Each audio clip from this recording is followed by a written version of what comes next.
Courier पहले काम करते हैं, जो हमने वो टेबल बनाई है उससे व्यू कर लेते हैं. So basically this is our table.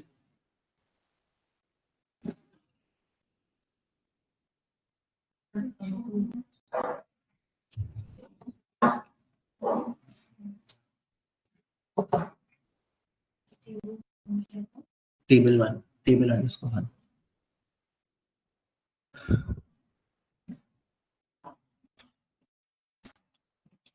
ठीक है. हाँ जी. स्क्रीन अभी तो हो रही है. ठीक है. ओके. चलो एक हम लोग आज एक और कमांड या बेसिकली कीवर्ड देखने वाले हैं विच इज वेयर कीवर्ड. तो मैंने आई थिंक कल भी ये मेंशन करा था कि वेयर कीवर्ड होता है. Today we learn how to use it. So where keyword is used in SQL to print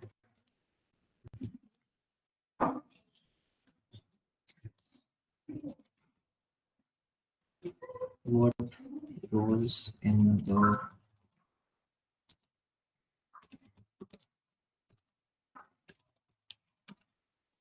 booklet. ठीक है. इसका सिंटैक्स थोड़ा अलग अलग होता है क्योंकि वेयर आप काफी सारी अलग अलग कमांड्स और क्वेरीज के साथ यूज कर सकते हो. सो फॉर एग्जांपल अभी जो हम यूज करने वाले हैं दैट इज कि हमें एक टेबल है उसमें से एक पर्टिकुलर रो को देखना है. ठीक है. सो सिंटैक्स टू व्यू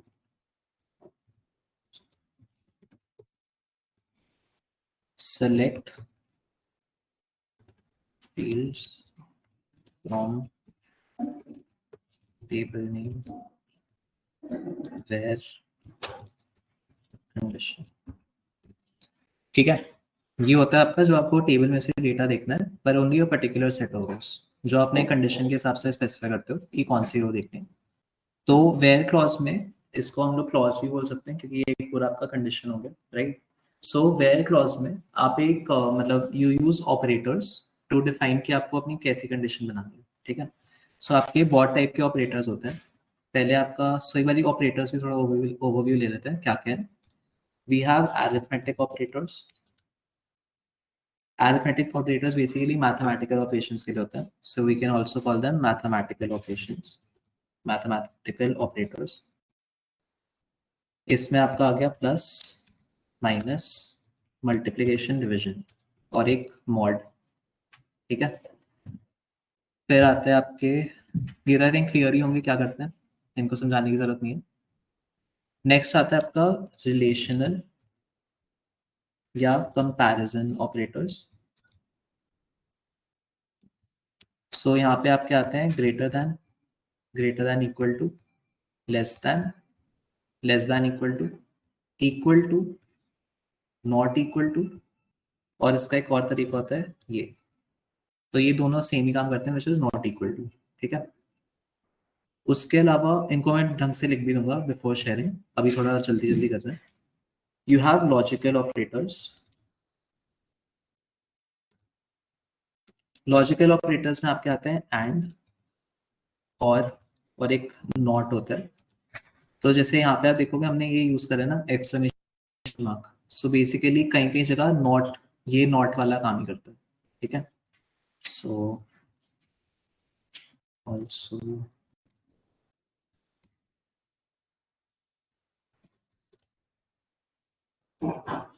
ठीक है. तो ये भी आई थिंक क्लियर ही होंगे, इनको ज्यादा एक्सप्लेन करने की जरूरत नहीं है. ठीक है.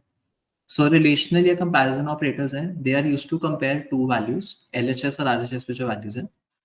आपके जो लॉजिकल ऑपरेटर्स होते हैं they are used to make compound statements. ठीक है. सो अब कंपाउंड स्टेटमेंट क्या होता है. अच्छा जैसे नाइन्थ नहीं, एट्थ में या कभी सेवेंथ में आपने केमिस्ट्री में पढ़ा होगा कंपाउंड मॉलिक्यूल कुछ ऐसे होता है ना, उसका मतलब क्या होता है. यस. तो वैसे ही जो आपकी स्टेटमेंट कंपाउंड स्टेटमेंट होती है it is a combination of multiple statements. आप चाहते हो कि ये मल्टीपल स्टेटमेंट्स मेरे एक ही तरीके से यूज हो. सो फॉर एग्जाम्पल हम लोग अगर ये यूज करें कहाँ गया क्वेरी लिखते हैं। सो सेलेक्ट ऑल फ्रॉम टेबल 1। मुझको देखना है जहाँ पे my name is let's say Jagpreet, ठीक है। सो मुझे सिर्फ वो वाली रो चाहिए जहाँ पे मैं फर्स्ट नेम इज जगप्रीत। तो हम लोग लिखते हैं where first name equals to, ये क्योंकि कंपेयर कर रहे हैं कि फर्स्ट नेम की value should be equal to, यहाँ से कॉपी कर लेता है, कॉपी कॉपी फील्ड,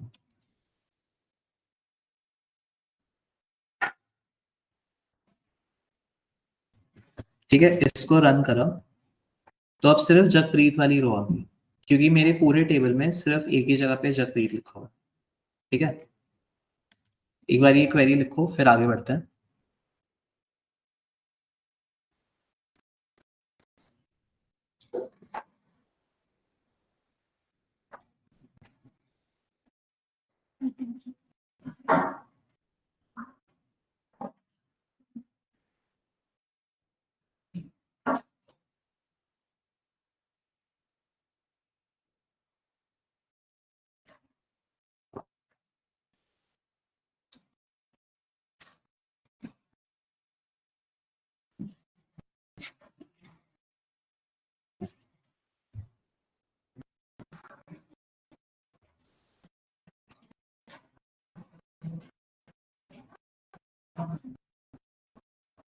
डन।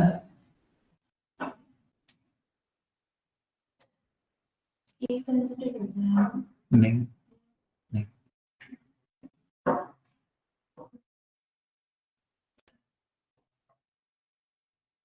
बड़े आगे। ओके, सो हमने अभी तो क्या कर रहे हैं, इसको एक सिंगल कंडीशन दी है कि मुझे बस अभी इसी कंडीशन के बेसिस पे फिल्टर लगाना है। मुझे एक ही रो चाहिए या वो वाली सारी रो चाहिए जहाँ पे फर्स्ट नेम की वैल्यू जगप्रीत आ रही है। ऐसी एक और फिल्टर लगाते हैं हम लोग, select all from table 1 where profession, where profession equals to studying.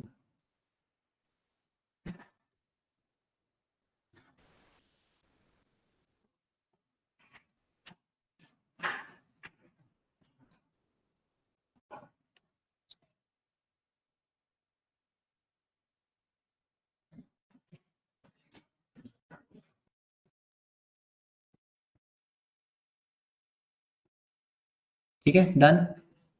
तो अब इससे क्या हो रहा है कि सारी वो वाली रोल्स जहाँ पे प्रोफेशन वाले कॉलम में स्टडीइंग लिखा हुआ है वो वाली आ रही है।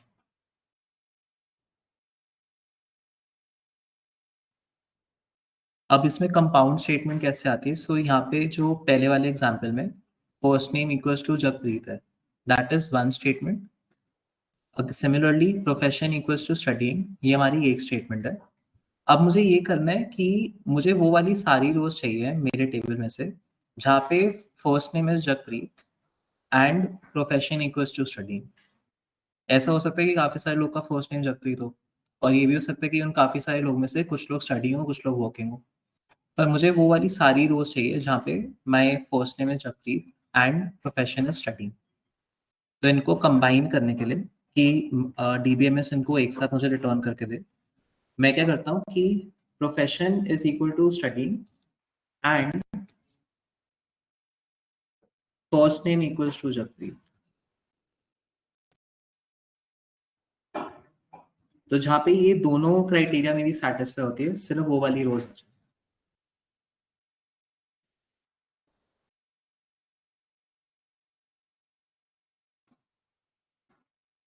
ठीक है, क्लियर है।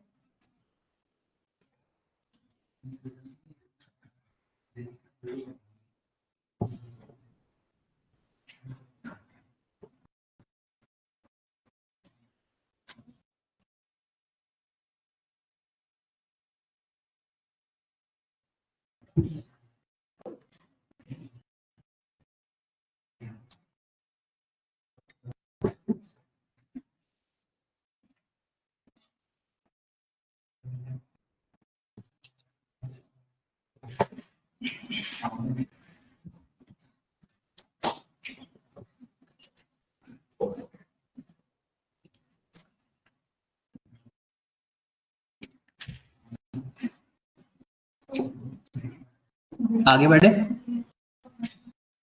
अब इसमें चेंज करते हैं इसी क्वेरी में, एंड की जगह और यूज कर लेते हैं। So what do you understand कि और से क्या होगा?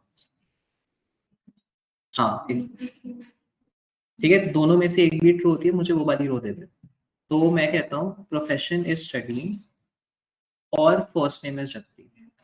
तो अब ये क्या करेगा, या तो वो वाली रोज दे देगा जहाँ पे स्टडीइंग लिखा हुआ है प्रोफेशन में, या वो वाली रोज दे देगा जहाँ पे फर्स्ट जगप्रीत लिखा है फर्स्ट नेम वाले कॉलम।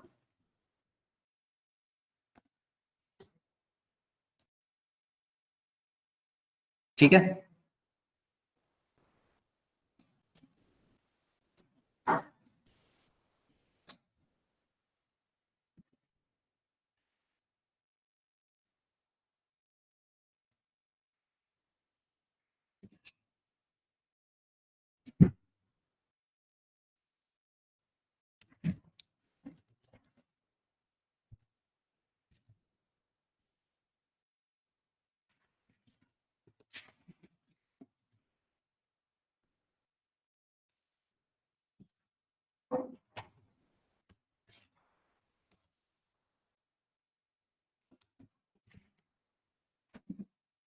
ये जब हो जाएगा बताना, फिर आगे बढ़ते हैं।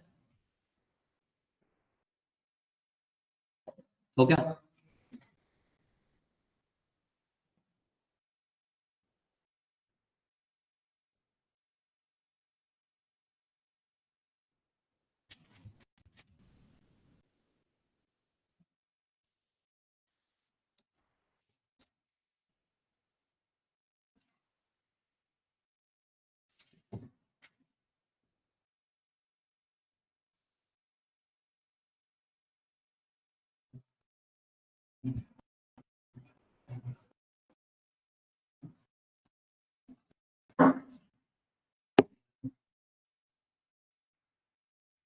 डन।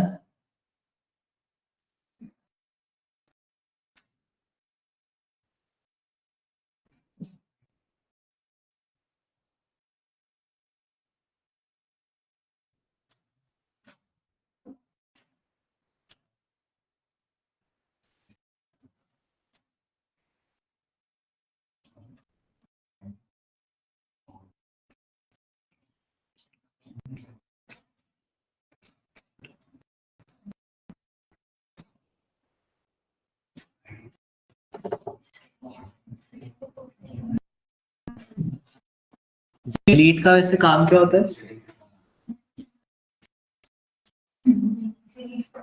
क्या? Rows, right. So delete is used to delete rows, right. ठीक है। सो हम लोग क्या कर सकते हैं, जैसे कल हमने लिखा था कि जब डिलीट फ्रॉम टेबल हमने लिखा, तो एक एरर आ गया, वार्निंग आ गई थी पहले कि वेर क्लॉज के बगैर हम डिलीट नहीं यूज कर सकते। तो माई एसक्यूएल में या जो वर्कबेंच आपका आईडी है, ये क्या करता है, ये कहता है कि यार गलती से कुछ लोग लिख देते हैं ऐसी क्वेरीज, तो एक काम करते हैं कि डिलीट फ्रॉम के साथ साथ हम एक वार्निंग दे देते हैं, वेयर क्लॉज अगर नहीं है तो क्वेरी रन नहीं होगी और एक वार्निंग आ जाएगी। ठीक है। सो हमेशा जब भी डिलीट यूज होता है तब हम लोग वेयर क्लॉज भी यूज करते हैं। ठीक है।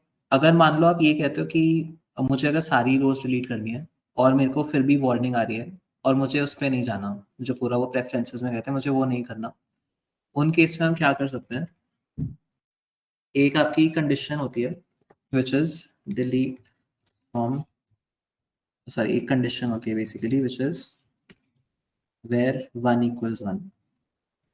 तो ये आपकी एक प्लेस होल्डर क्राइटेरिया हो जाती है, वन इक्वल वन टू हमेशा ट्रू ही होगा क्योंकि one is always equal to one. तो अगर हम लोग जैसे सेफ मोड में जाकर वो नहीं करना चाहते डिसेबल, तो we can write delete from table name where one equals to. ठीक है। और ये जो जैसे आप यहाँ पे जो कंडीशंस लिखते हो, यही सिंटैक्स यानी कि जो हमने ऑपरेटर्स ऊपर यूज करे, ये वाले सारे ऑपरेटर्स आपके वेयर क्लॉज में, चाहे वो आप लोग डिलीट में यूज करो या सेलेक्ट में यूज करो, सब में ही चलते हैं। ठीक है। Where clause is constructed using, या वेयर की जो स्टेटमेंट्स होती है they are constructed using these operators only. Another thing is कि जैसे आपका ये हो गया, क्या कहते हैं, कहाँ पे है ये वाली जो क्वेरी स्टेटमेंट है, इसका रिजल्ट का क्या होगा, मतलब what is the data type of that result? जैसे अगर मैं ये लिखता हूँ 1+1 लिखा, इसका क्या रिजल्ट आएगा? हाँ इंटीजर, 2 आएगा इंट। ठीक है, तो हम ये बोल सकते हैं कि ये वाली जो क्वेरी सॉरी स्टेटमेंट है 1+1, this is an arithmetic query, क्योंकि इसमें नंबर रिजल्ट नंबर आ रहा है, राइट? सो अरिथमेटिक स्टेटमेंट। हाँ इसका क्या आएगा? नहीं, इसका सिर्फ इसका स्ट्रिंग नहीं होगा। और सोचो। यस, स्ट्रिंग तो हो गया, मतलब कि प्रॉपर एक वैल्यू जो स्पेस बहुत ज्यादा लेती है, बट इसके केस में एक स्पेशल वैल्यू होती है which is a Boolean value. हम ये कह रहे हैं ना कि या तो ये हो रहा है यस, या तो ये चीज नहीं हो रही नो। तो जब यस और नो होता है तो कंप्यूटर्स में वो ट्रू और फॉल्स की तरह स्टोर होता है। ट्रू और फॉल्स आ रहे हैं बूलियन वैल्यूज, तो फिर जो वेयर क्लॉज में आप लिखते हो that is a Boolean statement. ठीक है, ये तभी मतलब ये रोज केसेस आते रहते हैं जहाँ पे भी ट्रू आ रहा है, जहाँ पे फॉल्स आ रहे हैं वो वाली रोज आती नहीं है।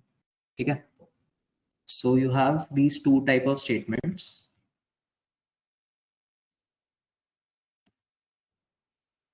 There are two types of statements. पहले आ गई आपकी arithmetic statement. The number. तो ये याद कैसे रखोगे बेसिकली? उसका जो भी स्टेटमेंट आपने लिखी है उसका एंड रिजल्ट क्या होता है, राइट? उसका डेटा टाइप क्या होगा, दैट विल डिफाइन कि वो किस तरीके की स्टेटमेंट है। ठीक है, सो बूलियन स्टेटमेंट होगी statement the end result is true or false. Cool. So where clause में हमेशा बूलियन स्टेटमेंट्स ही यूज करते हैं, अरिथमेटिक स्टेटमेंट कुछ कर। सो अरिथमेटिक अगर मैं ये भी लिखता हूँ, जैसे मान लो 1-1, this is an arithmetic statement, पर इसका जो वैल्यू बन के आता है दैट एग्जिस्ट, राइट? अगर मैं 1-1 लिखता हूँ वो जीरो होगा, जीरो एग्जिस्ट करता है। तो क्योंकि जीरो एग्जिस्ट करता है इसलिए इसको क्या लगेगा, डीबीएमएस को, जो चीज एग्जिस्ट करती है that is a true value, जो चीज एग्जिस्ट नहीं करती that is a false value, है ना? तो अगर आप वेयर में 1-1 लिख देते हो, जैसे यहाँ पे ट्राई करते हैं,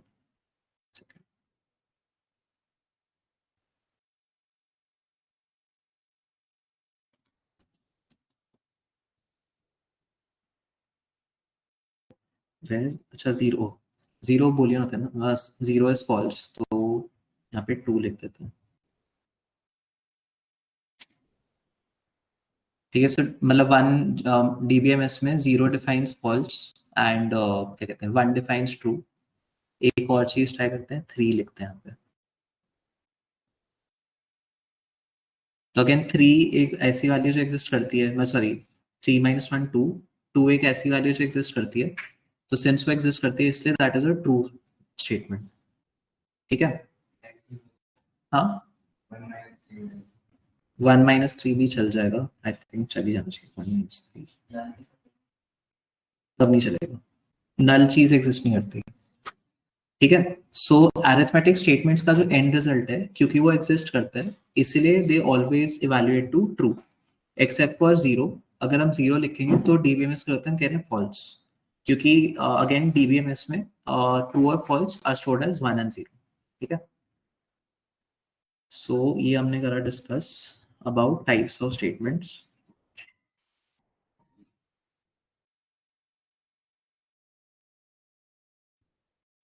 तो एक तो इनका जो अरिथमेटिक स्टेटमेंट्स है इनका एंड रिजल्ट नंबर होता है।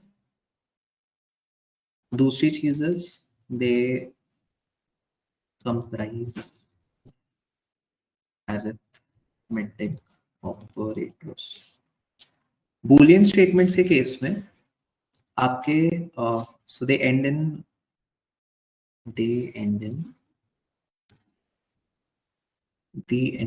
the end result is here. They comprise of arithmetic, sorry, they are relational operators. Additionally, a comparison. Cool. एक तीसरी आपकी स्टेटमेंट और आ गई, which is a compound statement. Compound statement is actually just a type of Boolean statement. So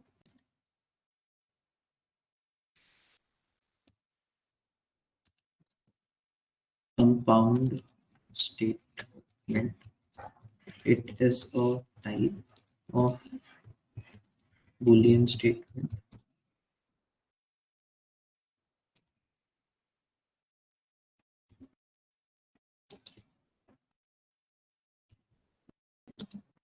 It comprises of logical operator.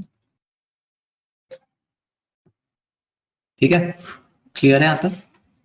ये थोड़ा सा theoretical part है basically, पर इट्स गुड टू नो ये सब चीजें. कोई डाउट? ठीक है, हमने एंड और यूज कर लिया. अब आते हैं हम लोग को डिलीट करना है. जैसे सो डिलीट में आपका सिंटैक्स कुछ ऐसा होता है. पहले आपने डिलीट अपनी बता दी कौन सी टेबल में डिलीट करना है, देन आप लोग कंडीशन बता देते हो. सो जैसे फॉर एग्जांपल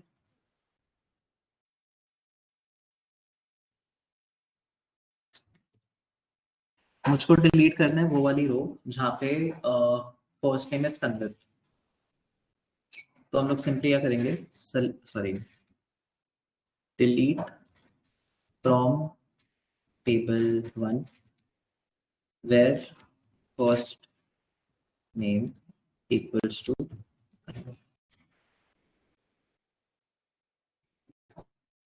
अब एक बारी टेबल देख लेते हैं. select all from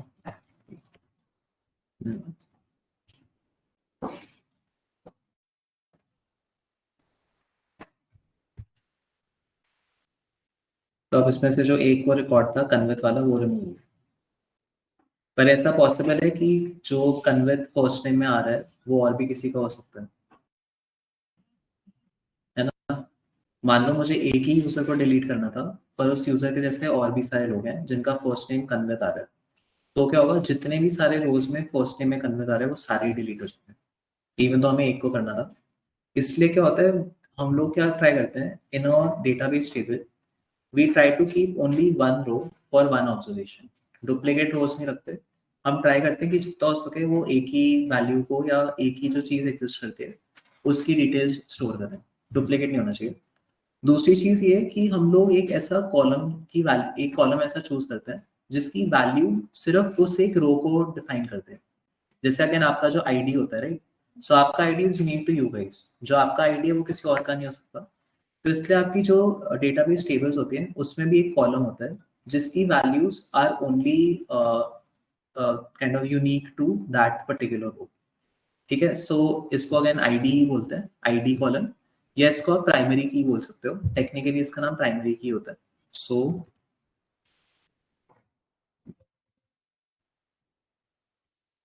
each database table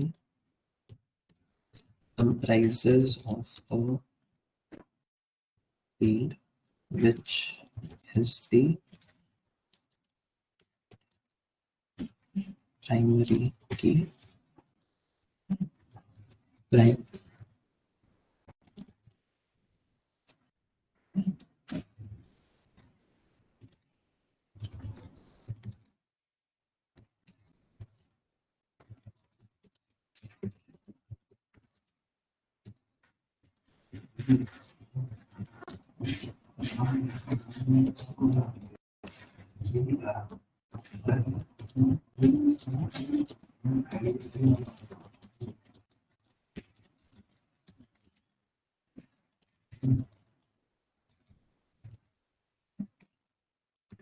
ठीक है,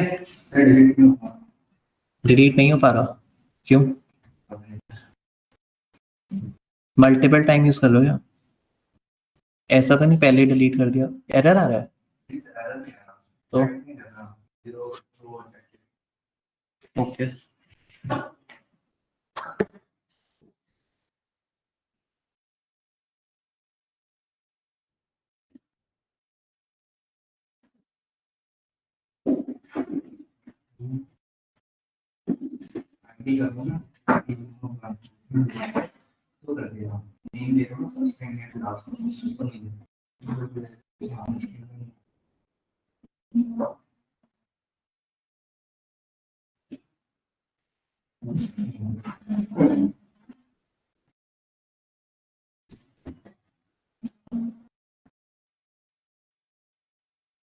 Yes.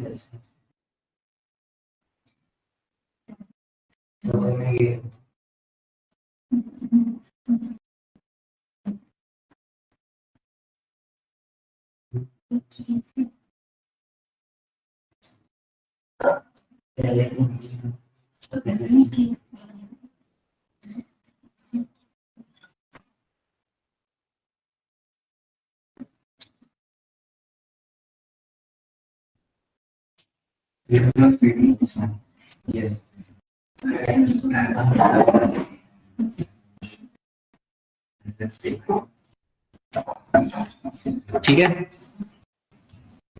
ओके, चलो एक चीज ट्राई करते हैं हम। सो मेरे केस में मैंने एक चीज नोटिस करी थी कि जो ये तैमूर वाली वैल्यू है, यहाँ पे क्या है, there is a space in this. ठीक है, तो एक बार देख लेते हैं। मैं क्या करूंगा, मुझे ऐसे स्पॉट चेक करना है। स्पॉट चेक के साथ रैंडमली कोई वैल्यू को उठा के देखते हैं कि उसमें सब ठीक है या नहीं। तो मुझे डाउट हो रहा है कि शायद इसके अंदर एक स्पेस है। मैंने करा कॉपी, और इसको कहीं पे भी मैं पेस्ट कर सकता हूँ। सो कोई भी नोटपैड पे, वर्ड पे, कहीं पे भी मैं नोटपैड पे कर देता हूँ पेस्ट। यहाँ पे एक स्पेस आ रहा है। एंड अगर मैं जैसे हिमांशु पे जाऊँ, कॉपी, अच्छा इसमें स्पेस आ रहा है, ओके। आई गेस सभी में स्पेस आ रहा है फिर। इसके स्टार्ट एंड में स्पेस है, यहाँ पे भी एंड में एक स्पेस आ रहा है। तो अगर मैं ये ट्राई करूँ, sorry, select all from table one where first name equals to, say मैं लिखता हूँ हिमांशु।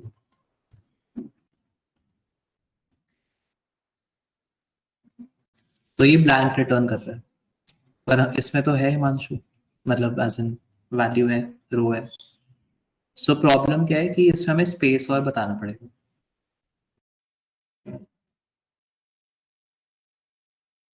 ठीक है, तो अब एक काम करते हैं, क्योंकि इसमें स्पेस आ रहा है, हमें पता चल गया कि यहाँ पे स्पेस है। Let's try to update this value with the correct value, right? क्योंकि मान लो मैं कोई क्वेरी लिखूंगा तो मैं ये याद तो करूंगा नहीं कि भाई स्पेस है या नहीं है ना? तो हम इस वैल्यू को चेंज कर देते हैं यूजिंग एन अपडेट क्वेरी। सो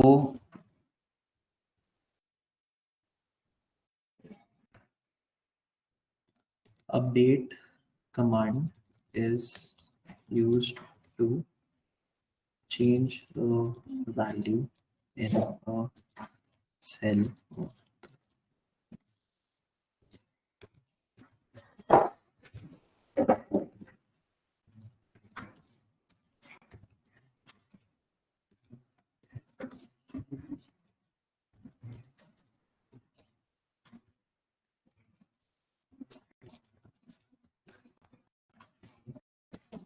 ठीक है, सो अपडेट जो आपका कमांड है, ये भी बिना किसी वेयर क्लॉज के चल जाता है।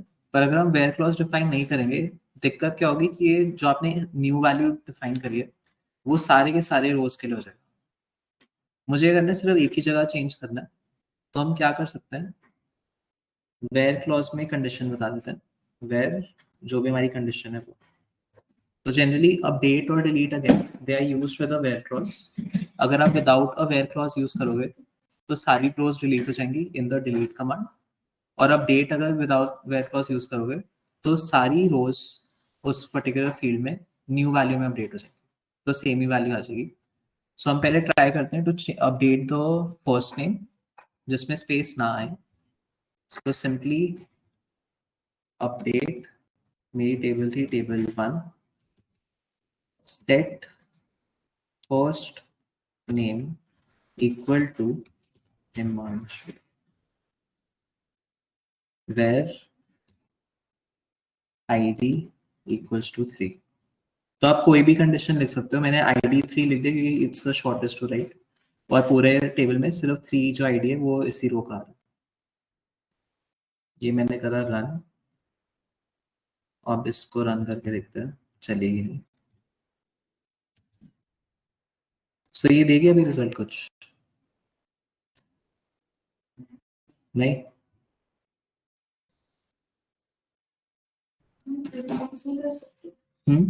अपडेट में ट्रिम करके वो ऑप्शन होता है ना, ट्रिम हाँ कर सकते हैं, तो उसमें साथ रीडिंग और ट्रेनिंग हो जाएगी इसमें हाँ एक ही बार में। यस यस हाँ, नहीं अपडेट हमें यूज करना पड़ेगा फिर। हाँ हाँ मतलब एक अपडेट करनी जरूरत है। हाँ यस यस, अगर मैं ये लिख दूं तो अभी चल गया, ठीक है। सो अभी के लिए क्या करो, पहले चेक कि सारे वैल्यूज में स्पेसेस हैं या नहीं, and then update the correct value, ठीक है। इससे आपकी सिंटैक्स की प्रैक्टिस रहेगी। इस पूरी एक्टिविटी का पर्पस ये कि आपको ये सिंटैक्स दिमाग में बैठ जाएगा। वही चेक करो किसमें है किसमें। यार आई थिंक जब एक्सेल से कॉपी करते हैं तो वो खुद ही ऐड कर देता है कुछ कुछ। हाँ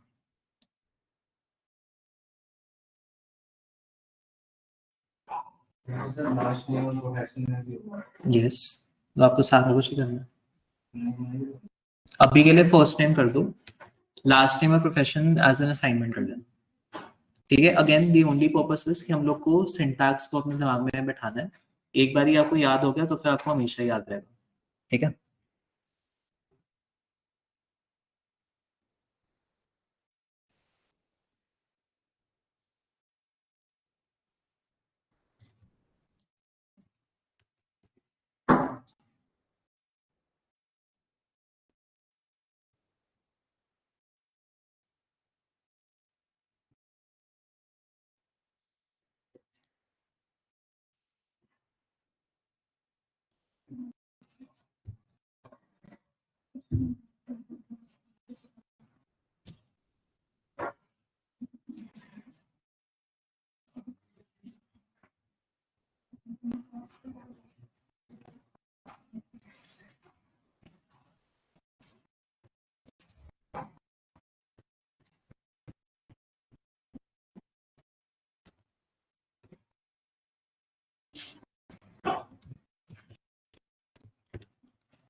लास्ट नेम और प्रोफेशन असाइनमेंट की तरह कर लो घर जाके, अभी सिर्फ फर्स्ट नेम है,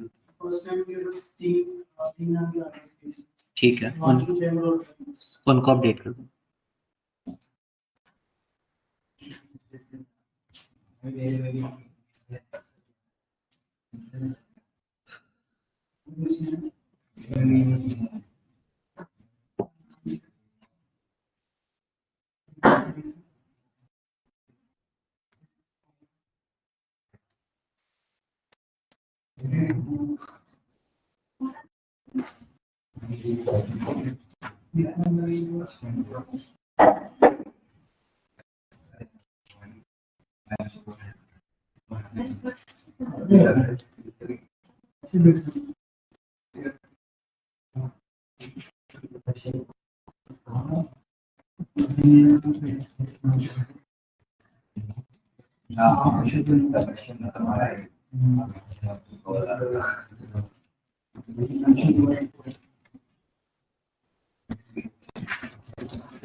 तुम्हारा नाम क्या है? सो हमने अभी अपडेट करा है एक सिंगल वैल्यू को या मतलब अलग अलग वैल्यूज को।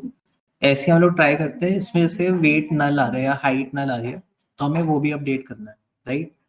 सो let's try to update this. हम लोग क्या करते हैं, कोई भी रैंडम नंबर ले लेते हैं। सो add I guess values and height, then this पहले एक काम करते हैं, हम लोग सिंपली ये देख लेते हैं कि कौन कौन से रिकॉर्ड में हाइट नल आ रहा है। हो सकता है ऐसे बहुत सारे कॉलम्स हो, तो मैं सिंपली एक स्टेटमेंट लिख देता हूँ, सेलेक्ट। एक तो आईडी कॉलम देख लेते हैं कि कौन कौन सा रो में आ रहा है, वो हाइट निकाल लेते हैं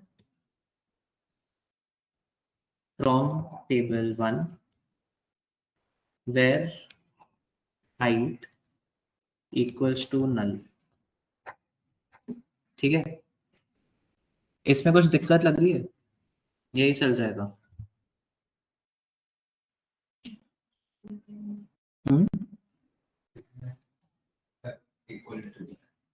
ओके, नहीं वो पाइथन में होता है। यस, सो अगर हम लोग मैं से रन करूं, ये कहाँ गया, कुछ दिखाई नहीं रहा। ठीक है, सो प्रॉब्लम क्या हुई उसमें कि जो नल सॉरी इक्वल टू ऑपरेटर होता है, ऑपरेटर का काम क्या होता है, कुछ ऑपरेशन परफॉर्म करना। बट जो नल कीवर्ड होता है या नल जो डेटा वैल्यू होती है, it can not be compared और ऑपरेटेड ऑन। सो इसके लिए एक स्पेशल तरीका होता है विच इज हम लोग यूज करते हैं इज नल।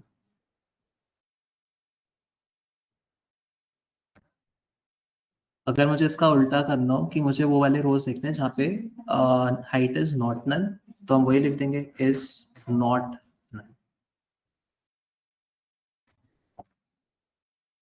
ठीक है, सो इसमें मैंने ऐड कर दिया वैसे as an assignment, add values in height where it is null. अभी के लिए हम लोग वेट में ऐड कर देते हैं, मुझे देखना है कि वेट में कहाँ कहाँ पे नल है। सो वेट इज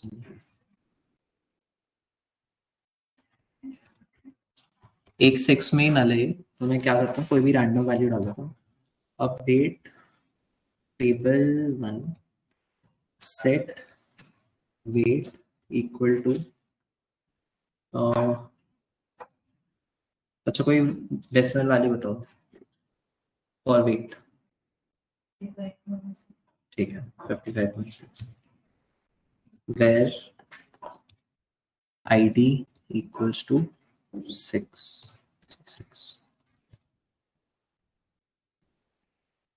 एंड एक बार ये हम लोग देख लेते हैं अब इसमें कहीं नल आ रहे हैं या नहीं।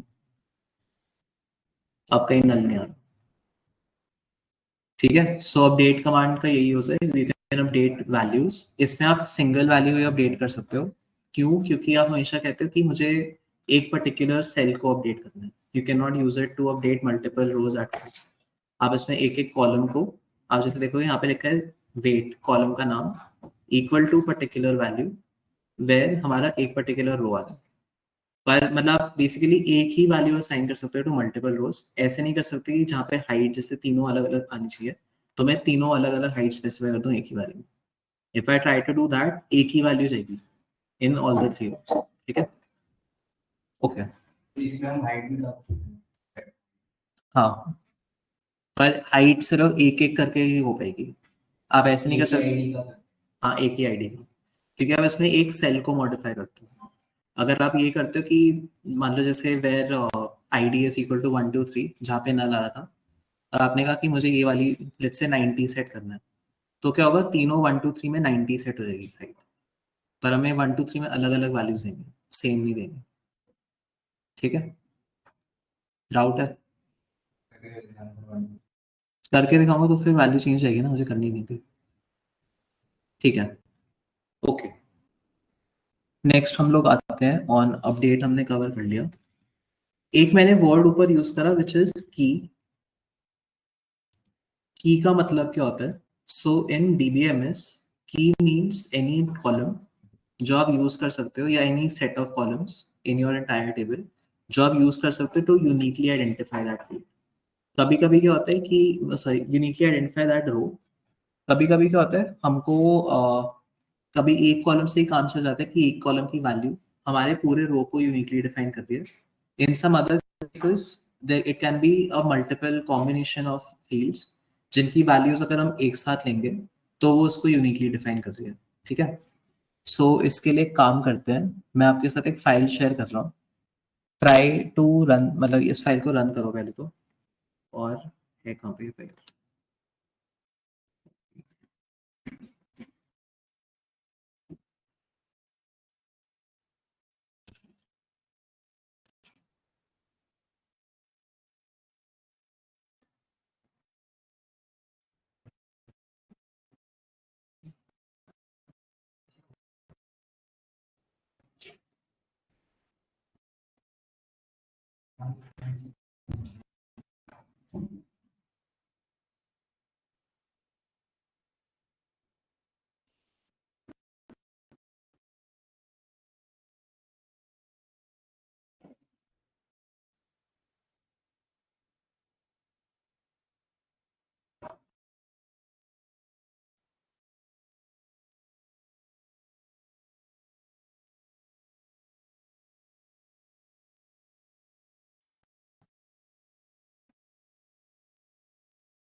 हाँ जी।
ठीक है, इसमें आपको एक एक क्वेरी को रन करना पड़ेगा।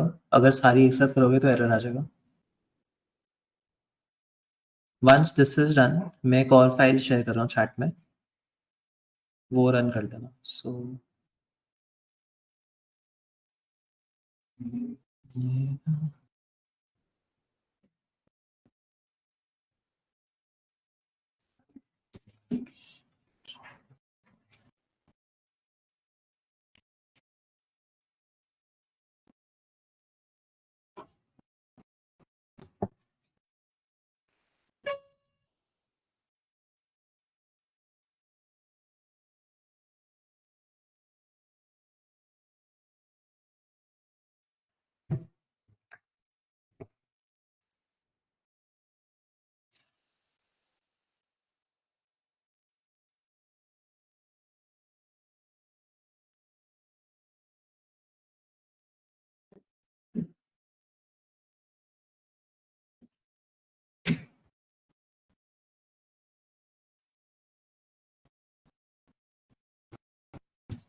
हाँ जी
तो फिर हम ये वाला कनेक्शन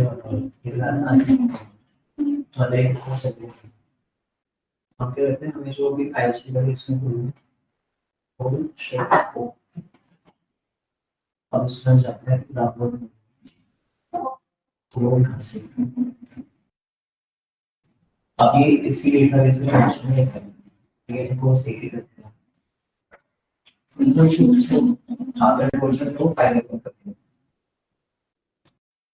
बोल दिया ना ऐसा हाँ ये पहले जो मीटिंग है वो उसके बाद डेटाबेस पे करना है मॉडल्स बनाना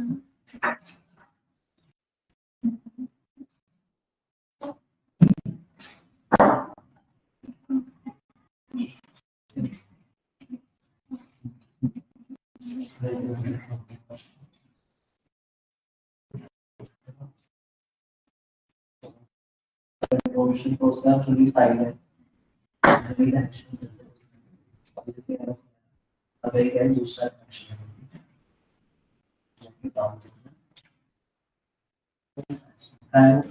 जो विषय करें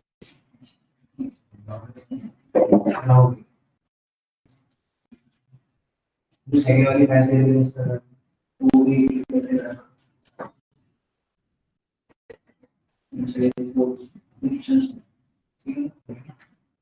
सेम कनेक्शन जिसमें हम कर रहे हैं मीडिया कमांड ऑलरेडी उसमें एक्सेस करता है जो टेबल लिखना जो है इंस्ट्रक्शन पहले से सारा ऑलरेडी अच्छा I think it's good question but this is all kind of basic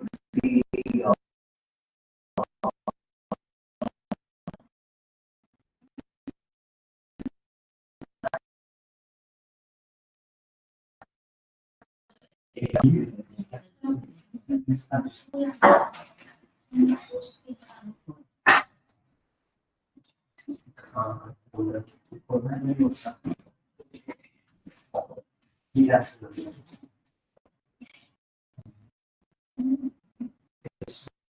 उसमें जो काम वो कर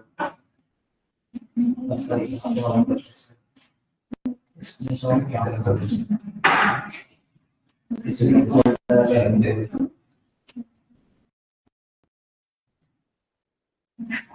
आपका इसमें हमें यहाँ पे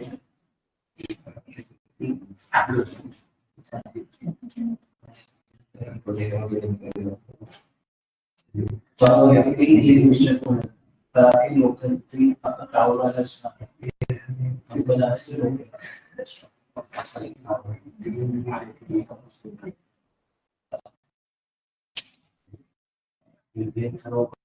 ऐसी जो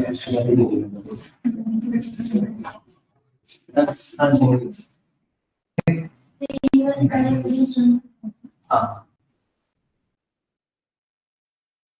ठीक है देखेंगे कैसे हाँ देखेंगे सेलेक्ट ऑल टेबल टेबल में टीडी में लिखा था क्रिएट टेबल टीडी लाना DDL से आपने टेबल बनाई, ये वाली फाइल से आपने टेबल जरा इसको रन करा दी, वो वाली मटेरियल, हाँ यहाँ पे आपके टेबल में मान दूसरी जो आपको फाइल मिली उससे आपके टेबल में डेटा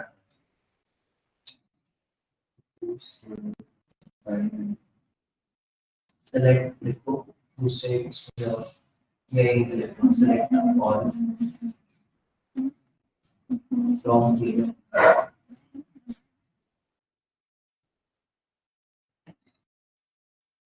ठीक है, तो आपके टेबल के नाम यहाँ सेलेक्ट करो, दूसरे टेबल, हाँ जी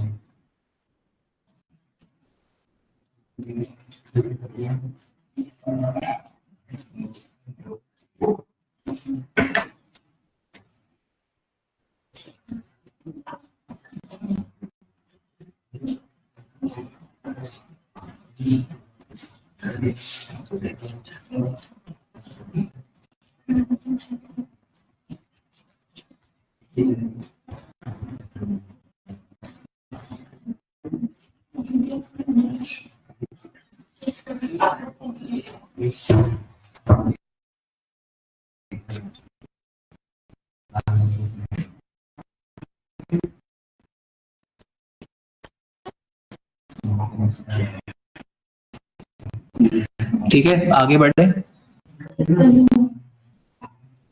अच्छा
आगे बढ़े। ओके, सो हमने एक डेटा बहुत सारी टेबल्स एक साथ बनाई है। अगर आप इसका कोड देखोगे डीडीएल वाला, तो इसमें काफी सारी और चीजें हम लोग ये कवर करेंगे एक एक करके। तो फॉर एग्जांपल अगर हम शुरू करें with this create table classroom, तो ये तो हमें पता है क्या कर रहा है, टेबल बना रहे हैं क्लासरूम के नाम से। उसमें ये 3 कॉलम, बिल्डिंग, रूम नंबर और कैपेसिटी। और अगर आप देखोगे इसमें एक नया एक सिंटैक्स चला रहा है विच इज प्राइमरी की। प्राइमरी की अभी हमने डिस्कस करा, इसका काम बेसिकली है कि ये यूनिकली आइडेंटिफाई करता है एक सिंगल रो, ठीक है। तो प्राइमरी की हर एक वैल्यू एक ही रो फेच करती है, मल्टीपल वैल्यूज फेच नहीं करती। पर इसमें आप देखोगे एक मतलब काफी डिफरेंस आ रहा है। जैसे क्लासरूम में प्राइमरी की के सामने 2 कॉलम्स लिखे हैं, बट डिपार्टमेंट में एक ही कॉलम है। सिमिलरली अगर मैं और देखूं, कोर्स में भी एक ही कॉलम है प्राइमरी की में, इंस्ट्रक्टर में भी एक ही कॉलम है, so on and so fourth. अब जैसे यहाँ पे देखो, इसमें आ रहे हैं आपके 4 कॉलम्स, ठीक है। सेक्शन वाली टेबल में प्राइमरी की को बनाने के लिए ये 4 कॉलम्स यूज कर रहा है। तो की बेसिकली अगेन की इज कहाँ गया, एक second, in DBMS key is the set of fields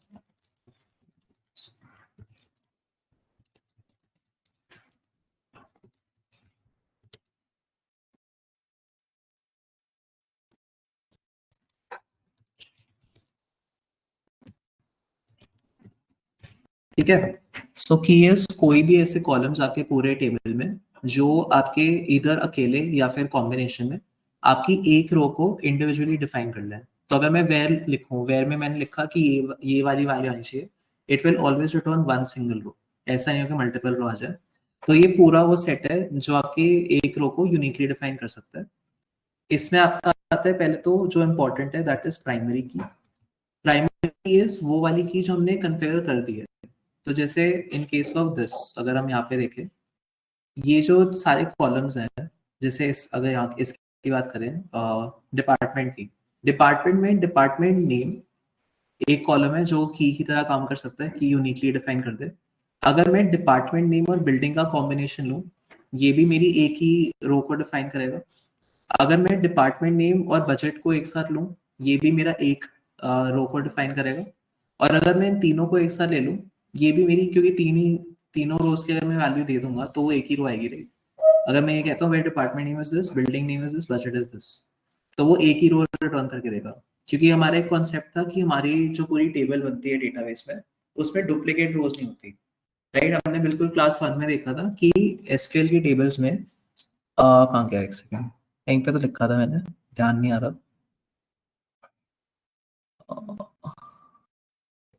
हाँ, वन रो के नहीं, डेटा इन नहीं, the combination of cells in each row is different and can not be the same. तो मतलब आपकी एक रो में जो मल्टीपल फील्ड्स हैं, वो सारी, इनका अगर हम कंबाइंड वैल्यू लें, तो जैसे कंकैटिनेट करते हैं, राइट, अगर मैं इनको कंकैटिनेट करूं तो ये हमेशा अलग अलग होंगी हर रो के लिए। ऐसा नहीं हो सकता कि कंकैटिनेट करने के बाद सारी सेम आ या मल्टीपल सेम आ जाए। सो यही कॉन्सेप्ट यहाँ पे एक्सटेंड होता है कि अगर मैं अपने let's say again department table में डिपार्टमेंट नेम लूं, ये मुझे हर बारी, मैं चाहे कोई भी डिपार्टमेंट नेम डाल दूं, ये मुझे एक ही रो रिटर्न करेगा। क्योंकि इस टेबल में, डिपार्टमेंट वाले टेबल में, कोई भी ऐसे दो रोज नहीं है जहाँ पे डिपार्टमेंट नेम है सेम। ठीक है। सो ईच डिपार्टमेंट, मतलब each row in the department table can be uniquely identified using department name. अगर मैं डिपार्टमेंट नेम और बिल्डिंग का कॉम्बिनेशन लूं, वो भी मुझे यूनिक देगा, राइट। अगर मैं इन तीनों का लूं तो वो भी मुझे एक ही रो देगी। अगर मैं डिपार्टमेंट नेम और बजट लूं, ये भी मुझे तीनों एक ही रो देगा। ठीक है। सो हम लोग ट्राई करते हैं कि हमेशा प्राइमरी की में वो वाले कॉलम्स चूज कर लें, कम से कम कॉलम्स चूज कर लें जो एक रो को यूनिकली डिफाइन करें। तो in case of this classroom में बिल्डिंग और रूम नंबर, क्योंकि ऐसा हो सकता है ना कि एक ही बिल्डिंग, मतलब बहुत सारी बिल्डिंग्स हैं, उसमें रूम 505 हो, राइट। तो मल्टीपल बिल्डिंग्स में रूम नंबर सेम हो सकते हैं, और बिल्डिंग भी हो सकता है मल्टीपल हो, जैसे एक ही जो क्लास है वो हो सकता है कि बहुत सारे रूम बिल्डिंग्स में होती हो। तो इसीलिए बिल्डिंग और रूम नंबर का अगर मैं कॉम्बिनेशन लूँ, वो मुझको एक यूनिक रोल दे रहा है। But in case of department या जैसे कोर्स भी हो गया, कोर्स में हमेशा कोर्स आईडी एक कोर्स का एक ही होता है, ऐसा नहीं हो सकता कि मल्टीपल कोर्स का सेम हो। पर मैं ये भी कर सकता हूँ कि कोर्स आईडी और टाइटल का कॉम्बिनेशन ले लूँ, या इन चारों का कॉम्बिनेशन ले लूँ। अगर इन चारों का लूंगा तो थोड़ा परफॉर्मेंस इशू हो सकता है। तो वी ट्राई कि हम जो कम से कम सेट ऑफ कॉलम्स है जो हमारी एक फील्ड, एक रो को यूनिकली डिफाइन कर ले, उनको भी सेट एज प्राइमरी की। सो प्राइमरी की इस जो हमने जो कॉलम या सेट ऑफ कॉलम्स चूज करें to uniquely identify a row in the table. ठीक है। सो डिफरेंस क्या है बिटवीन की एंड प्राइमरी की इज वो सारे कॉलम्स जो हमारी एक रो को यूनिकली आइडेंटिफाई करते हैं। प्राइमरी की इज द चोजन कॉलम जो हमने खुद से चूज करा है, जिसको हमने कॉन्फ़िगर करा हुआ है ये वाला कीवर्ड यूज करके। ठीक है, बस ये कि माइनर डिफरेंस होता है। सो ये लिख देते हैं, प्राइमरी की इज द फील्ड और सेट ऑफ फील्ड्स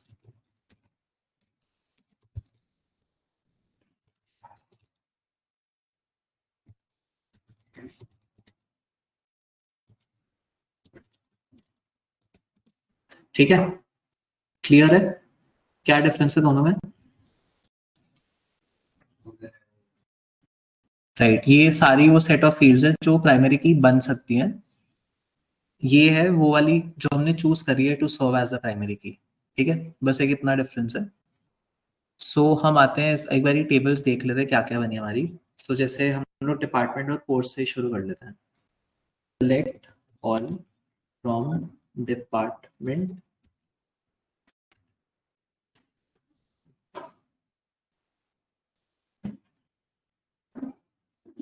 डिपार्टमेंट का क्या होता है? डिपार्टमेंट और क्लासरूम, सॉरी। तो पहले डिपार्टमेंट देखिए हमने। इसमें क्या हो रहा है कि डिपार्टमेंट में मेरा हर एक डिपार्टमेंट एक ही बारी डिफाइंड है, ऐसा नहीं कि तेरा मल्टीपल डिपार्टमेंट्स। राइट, बायोलॉजी एक ही बारी आ रहा है क्योंकि बायोलॉजी का एक ही डिपार्टमेंट है, कंप्यूटर साइंस का भी एक ही डिपार्टमेंट आ रहा है, सो ऑन। अब अगर मैं देखूं लेट्स से क्लासरूम, तो क्लासरूम वाली टेबल में वो डेटा स्टोर हो रहा है कि हमारे पूरे यूनिवर्सिटी में कितनी क्लासरूम्स हैं।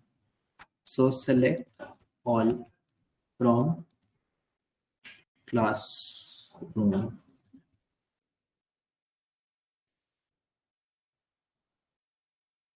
सो क्लासरूम के केस में हमारे पास आ रहे बिल्डिंग, आप देखोगे रिपीट हो रहा है। वॉटसन दो, मतलब दो बार ही आ रहा है, पर इनका जो रूम नंबर है वो अलग अलग है क्योंकि वॉटसन बिल्डिंग में जो देर आर 2 रूम्स जो हमने रिकॉर्ड कर रखे हैं। ठीक है, सो अगर मैं जैसे ये लिखता हूँ select all from classroom where building equals to Watson, तो ये मुझे 2 दे रहा है, तो मैं सिर्फ बिल्डिंग का जो आ रहा है कॉलम उसे नहीं यूज कर सकता एज प्राइमरी की। सिमिलरली अगर मैं रूम नंबर लिखूं,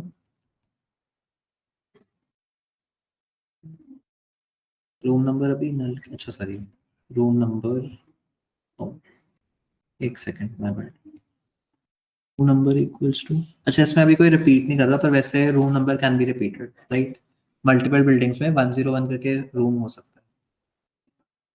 ठीक है, सो ये हटा देते हैं। तो हम अगेन बेसिकली वो वाले कॉलम या उस सेट ऑफ कॉलम्स को चूज करते हैं जो हमारी एक रो को यूनिकली आइडेंटिफाई करते हैं एज द प्राइमरी की।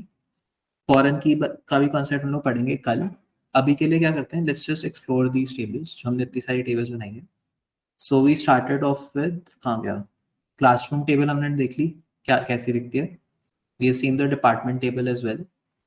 कोर्स वाली टेबल और देख लेते हैं। सो सेलेक्ट कोर्स,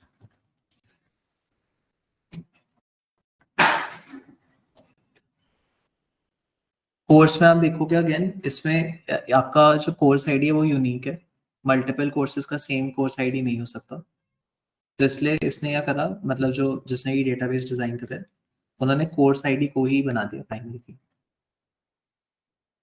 और नेक्स्ट आता है हमारा क्या है, instructor. Okay, so again select all from instructor. यहाँ पे भी हर एक इंस्ट्रक्टर का अलग अलग आईडी है, ऐसा नहीं हो सकता कि 2 इंस्ट्रक्टर या मल्टीपल इंस्ट्रक्टर्स का सेम आईडी हो। ठीक है, सो आप लोग एक तो ये भी एक्सप्लोर कर लेना। और एक सेकेंड,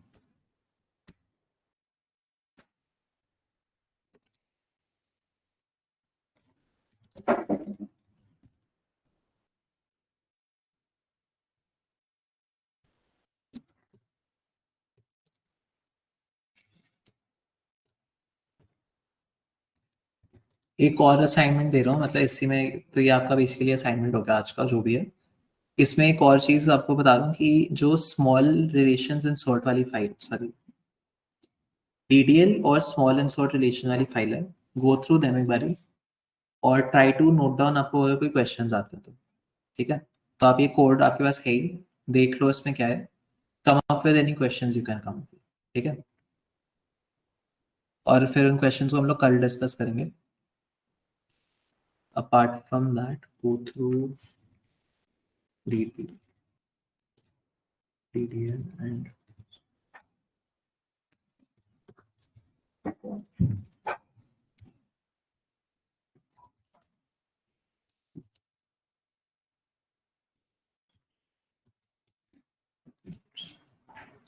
ठीक है, सो इतनी सारी वैसे टेबल की जरूरत पड़ती क्यों है? हम लोग ये सारा एक ही टेबल में क्यों नहीं स्टोर कर लेते? ये सारा जो इन्फॉर्मेशन है जो यहाँ पे दे रखा है, हम लोग इसको एक ही टेबल में क्यों नहीं स्टोर कर लेते? मल्टीपल टेबल्स बनाने की क्या जरूरत है?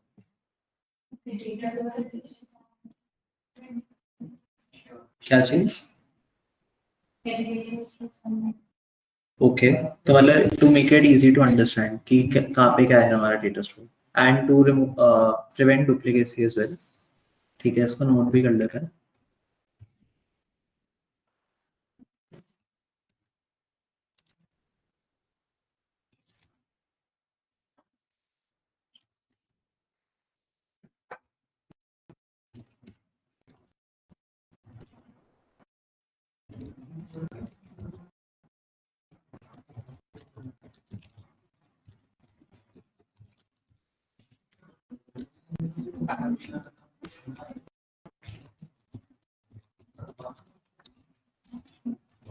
ओके, और कोई रीजन?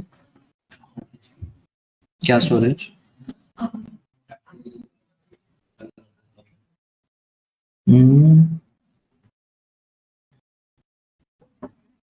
हाँ, एक तरीके से बोल सकते हैं, yes.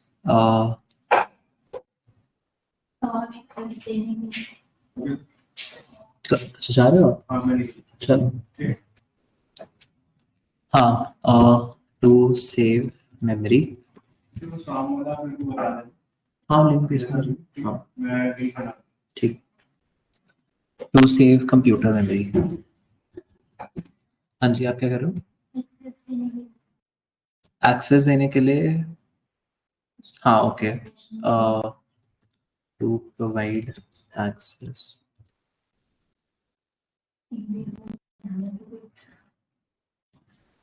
Okay, whomsoever required, easy to manipulate। I think ये पहले वाले पॉइंट का सब पॉइंट बन जाएगा, राइट? ओके, पर जैसे मान लो अब इसमें क्या हो रहा है कि फॉर एग्जांपल हम लोग देखते हैं select all from student. Student है या स्टूडेंट्स है? स्टूडेंट है। अब जैसे मुझे ये जानना है कि हर एक स्टूडेंट को कौन कौन पढ़ाता है। जैसे मैं आपका एक इंस्ट्रक्टर हो गया, आप लोग मेरे स्टूडेंट्स हो, तो यही चीज मुझे अगर इस डेटाबेस के थ्रू जानना है कि एक स्टूडेंट का कौन इंस्ट्रक्टर है, कैसे जानूं, या कितने इंस्ट्रक्टर्स हैं। जैसे मुझे ये निकालना है कि फॉर ईच स्टूडेंट, क्योंकि यहाँ पे तो एक स्टूडेंट का एक ही रो है ना, तो हर एक स्टूडेंट के कितने total number of teachers allocated है, कैसे निकालूंगा मैं? क्योंकि यहाँ पे टीचर नेम तो कुछ आ ही नहीं रहा, इंस्ट्रक्टर नेम, और कोई तरीका है ही नहीं। इसमें बस स्टूडेंट की डिटेल्स हैं, बाकी कुछ नहीं है। कैसे निकालो फिर?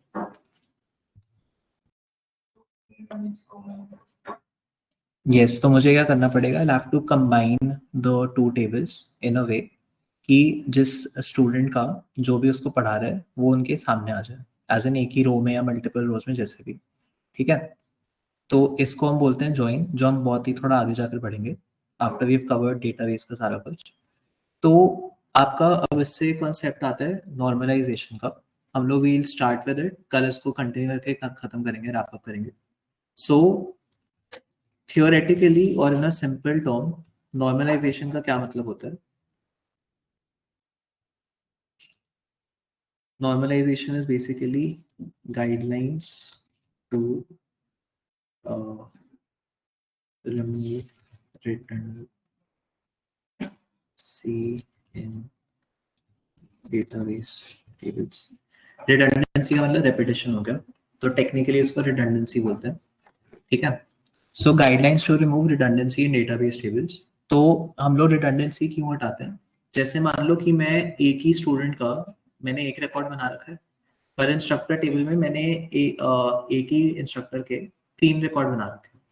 तो अब जब मैं इन दोनों को मान लो कंबाइन कर देता हूँ, ज्वाइन, जो हम लोग अभी बात कर रहे थे, ज्वाइन करूंगा तो क्या होगा कि इस एक स्टूडेंट के सामने 3 रिकॉर्ड आ जाएंगे। क्योंकि पढ़ा तो वो सेम इंस्ट्रक्टर को रहा ही है, राइट? तो अगर मैं काउंट निकालूंगा क्या होगा कि instead of 1 instructor it will show 3 instructors, ठीक है, जो गलत हो जाएगा। दूसरी चीज ये कि सेम ही रिकॉर्ड को अगर मैं 3 बार या डुप्लीकेट टाइम स्टोर कर रहा हूँ, वो स्पेस भी ले रहा है, तो there is no point in storing the same information over and over again, right? उसके अलावा जब आप कैलकुलेशंस वगैरह करते हो या इवन जब आप मर्ज वगैरह करते हो या ज्वाइन करते हो, तो to make it more efficient हम लोग ट्राई करते हैं कि हमारा एक टेबल में डुप्लीकेट इन्फॉर्मेशन ना हो और कुछ भी रिपीट ना हो। Ideally in an ideal situation आपके एक कॉलम में हमेशा यूनिक वैल्यूज ही होनी चाहिए। ऐसा नहीं होना चाहिए कि एक कॉलम में मल्टीपल वैल्यूज, मतलब एक वैल्यू रिपीट हो रही है, पर ऐसा पॉसिबल नहीं है। जैसे आप देखोगे यहाँ पे ये हमारी स्टूडेंट टेबल में डिपार्टमेंट नेम रिपीट कर रहा है ना? तो यहाँ से तो हमने डुप्लीकेट हटाया ही नहीं। तो हम ट्राई करते हैं to minimize duplicacy, to minimize repetition in database table. उसी का गाइडलाइन होता है नॉर्मलाइजेशन, कि आप जब भी डेटाबेस बनाना शुरू करो, पहले आप ये देख लो कि आपको कितनी टेबल्स चाहिए होंगी, क्या क्या इन्फॉर्मेशन आपको स्टोर, मतलब क्या क्या डेटा आपको स्टोर करना है। उस डेटा को स्टोर करने के बाद आप अपने रफ टेबल्स बनाते हैं कि अच्छा ये टेबल होगी, फलाना होगी, जितनी भी होगी, एंड देन आप उनको एक एक करके चेक करते हो कि ये इस रूल से फॉलो कर रहे हैं या नहीं, दूसरे रूल से फॉलो कर रहे हैं नहीं, एंड सो ऑन।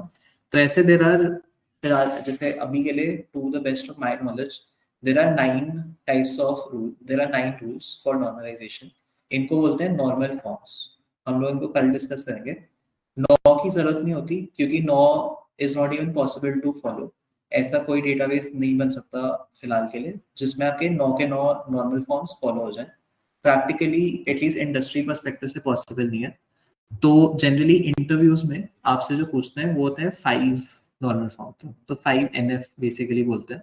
तो आपको क्वेश्चन ये आ सकता है, do you know normalization, what are the types of normalization, तो एडम का ऐसे कुछ पूछ लेंगे। पर नॉर्मलाइजेशन का जो बेसिक अंडरस्टैंडिंग है वो बस ये है कि आप जो डेटाबेस टेबल्स बना रहे हो उसमें आपको कम से कम डुप्लीकेट्स रखना है। आइडियली अगेन वी ट्राई कि कोई भी डुप्लीकेट्स ना हो इन ऑल द कॉलम्स, पर कभी कभी हो जाता है। जैसे नेम ही मान लो, नेम बहुत लोगों का फर्स्ट नेम सेम हो सकता है, राइट? तो वो तो हम रिमूव कर ही नहीं सकते क्योंकि हमें हर जो भी क्या कहते हैं, हर कस्टमर का इंफॉर्मेशन स्टोर करना है। तो मैं नेम वाले कॉलम से तो हटा ही नहीं पाऊंगा डुप्लीकेशन। पर मैं ये कर सकता हूँ कि उसको आईडी और उसके जो बाकी डिटेल्स होंगी, जैसे उसका जो फोन नंबर होगा that will be different, right? उसका email ID will be different, address will be different and so on. तो हम ट्राई करते हैं अगेन नॉर्मलाइजेशन के थ्रू। We check after creating a database, एक ड्राफ्ट बना लेते हैं डेटाबेस का, और फिर हम चेक करते हैं कि अच्छा ये बिल्कुल फूल प्रूफ है या नहीं है, ठीक है? तो इसको हम प्रॉपरली कल देखेंगे कि क्या क्या नॉर्मल फॉर्म्स होते हैं, and we build up more on this. And normal form के थ्रू ही फिर आपका एक कॉन्सेप्ट और आता है विच इज ये कीज वाला। तो कीज का कॉन्सेप्ट वापस हम लोग रिविजिट करेंगे प्रॉपर्ली। बट आई होप अभी आज के लिए कीज की आपको बेसिक अंडरस्टैंडिंग है। क्या होती है कीज वैसे, कोई भी बता दो। सॉरी, प्राइमरी की, फॉरेन की, लाइक वो तो टाइप ऑफ कीज होगी, पर की का मतलब क्या होता है? की मतलब मैं फील्ड लाइन फॉरेन की जो हम डिफाइन करते हैं कि ओ सॉरी प्राइमरी की जो यूनिकली होना चाहिए, ठीक है? So technically again keys are any single या सेट ऑफ कॉलम्स जो हमारी एक रो को यूनिकली डिफाइन करते हैं। हम ये नहीं बोल सकते जैसे in this case department name है, ये हमारा एक फील्ड है, पर ये की नहीं बन सकता क्योंकि इस टेबल में डिपार्टमेंट नेम में जो वैल्यूज है वो रिपीट हो रही है।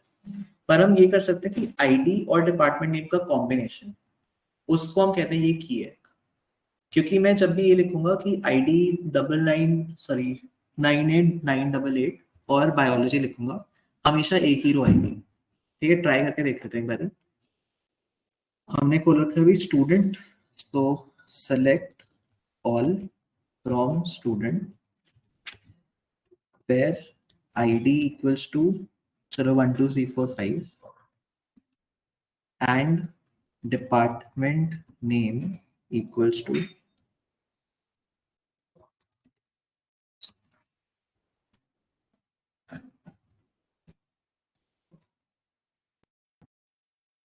ये मुझे एक ही रो दे रहा है, मल्टीपल रोज नहीं दे रहा। पर अगर मैं कॉम साइ लिखूं सिर्फ,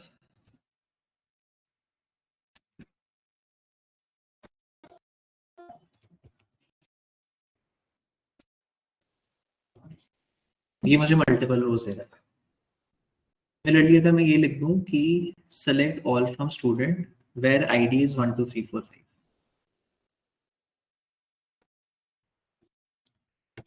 ये एक ही दे रहा है राइट।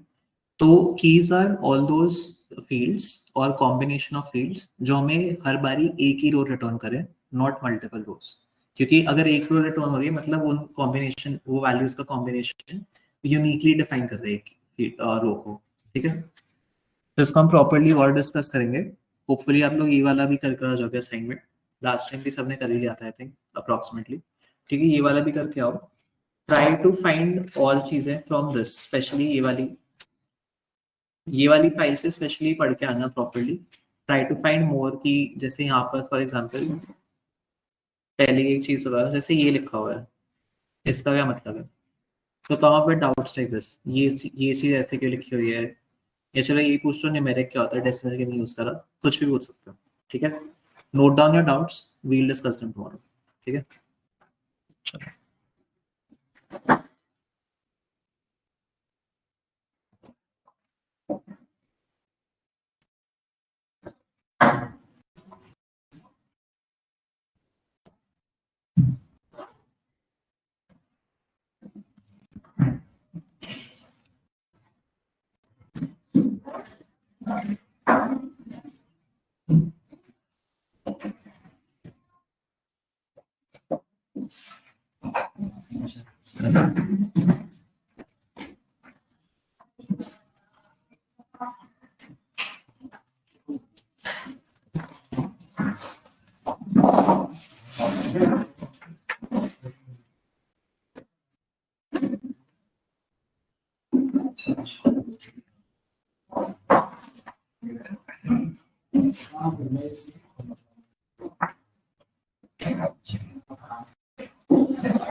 वेलकम।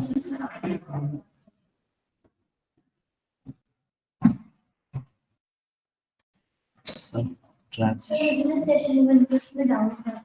अच्छा, अभी डिस्कस करना है आपको। सर मैं अगर ये सारे कोड रन करे तो मेरे में एरर शो कर जाता है। अच्छा, एक बार दिखा दो फिर। सर वो भी मेरे लैपटॉप में है। अच्छा, मैं लिख के लाऊंगा। ठीक है ठीक है।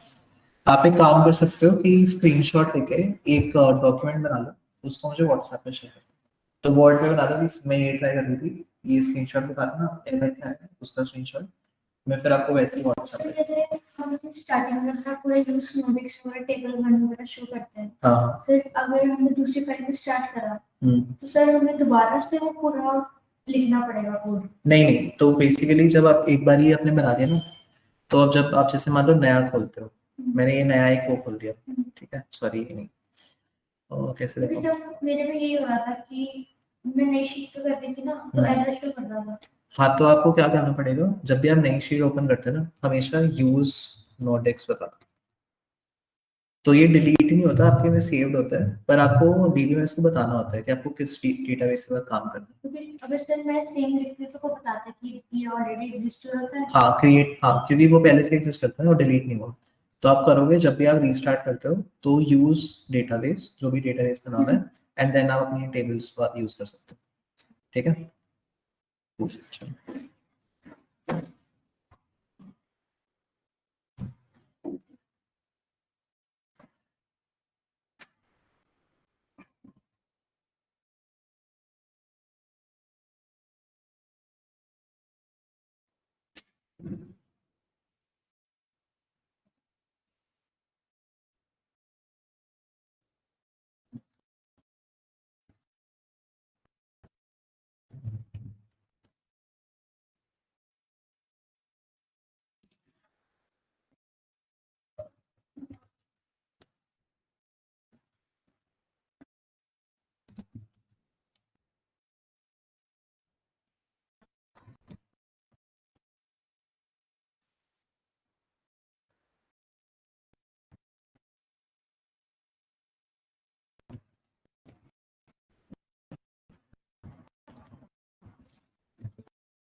मेरा चार्जर अंदर ही रखा हुआ है, अभी मेरी क्लास होगी, वो हटा, तो यहाँ पे रखा हुआ है, हटाना मत।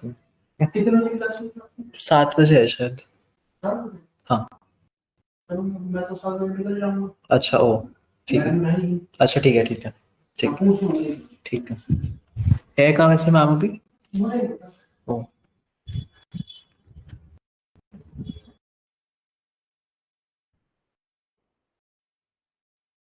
जी बॉस, और बैठो। क्या चल रहा है आपका? ऐसे ही बच्चे एक तो कंसंट्रेट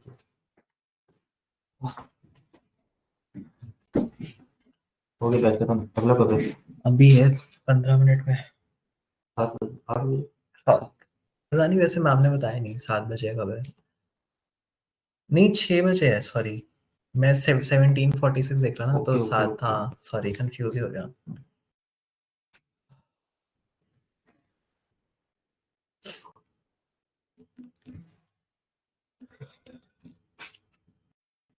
गाड़ी गई मेरी, गाड़ी गई, खराब, तबाह पूरी। कवर हो गई? हाँ अच्छा, अचानक से कैसे हुई? अचानक से नहीं, थर्ड हैंड है पहली तो, थर्ड हैंड है गाड़ी, अच्छा, फोन है। तो वैसे ही वाह, खराब होनी थी। उम्र होगी उसकी 10 साल पुरानी है। shit, तो खत्म तो पूरी होने वाली होगी।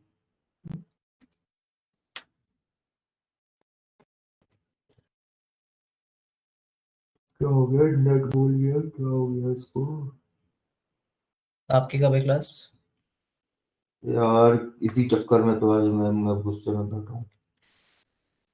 क्या कर दिया? यार हॉस्पिटल का काम छोड़ के आया मैं आज, कि डेमो होगा, क्लास होगा, साला कुछ नहीं हो रहा। अच्छा मेरा हॉस्पिटल जाना था चेकअप के लिए वाइफ को लेके। ओ, तो क्या बच्चे नहीं है, क्या हुआ? भाई बच्चे का कल ड्रॉप हो गया। हम्म, बच्चे तो तीनों ड्रॉप हो चुके हैं। इन्होंने बोला कि नहीं, सुबह 10 साढ़े 10 बजे का एक वो रखा है, वो रखा है। और मैडम इस 10 11 बजे नहीं है सेंटर में। 11 बजे मैं 10:50 में पहुंचा हूँ, मैडम नहीं है जी। कब आई है? 11:30 बजे। अच्छा अभी देख लो, अभी नहीं है। हम्म, ये कौन सी ड्यूटी चल रही है तुम्हारी? होता है। मैं भी पहले दिन जब आया था, तो मैं पहुंच गया था, कितने बजे पहुंचा था, संडे की बात है अभी, हम्म, तो क्लास थी 10 बजे, मैं आ गया 9:15 ऐसे कुछ, तो मुझे लगा खुला तो होगा ही, सुबह हम्म, खुल तो जाता होगा, हम्म, तो अब नहीं खुला था, हम्म, क्योंकि पहली क्लास मेरी थी, हम्म, फिर मैं बैठे रहा बाहर। हम्म। चलो वो दिन का समझ में आता है, क्या फाइनल लेट हो गया या ये हो गया। हम्म आने के बाद फिर तुमको ऐसा कौन सा काम है यार, रोज रोज तुम गायब होते हो? हम्म ये आजकल ऐसा होगा, देखो आज मैं करने वाला हूँ, कल से।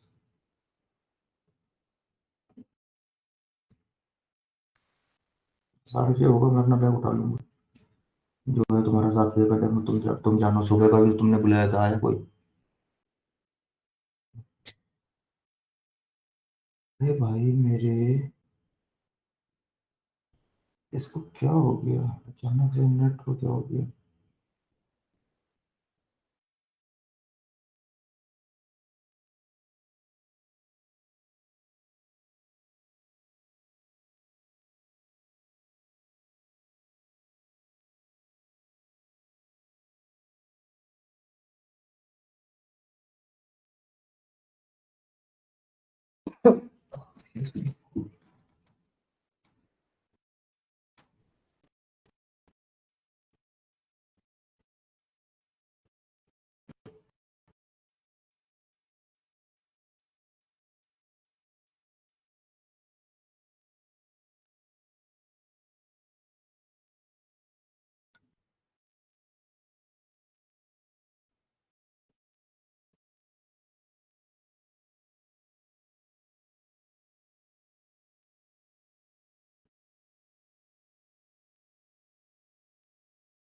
मैं सर से बात करूंगा, मैं कब मुझे फुल टाइम से हटाओ, पार्ट टाइम निकालो।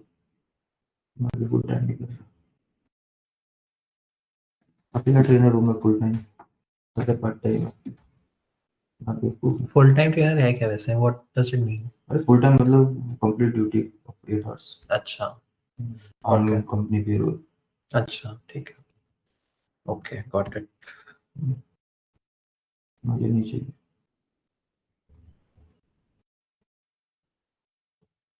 ये मेरे भी काम, मेरा खुद का काम है पर हो रहा है। अभी तक बैच नहीं था मेरा, कल से बैच भी शुरू हो गया ना एक में। अच्छा वो पर्सनल वाला है हाँ आपका? Personal batch. अच्छा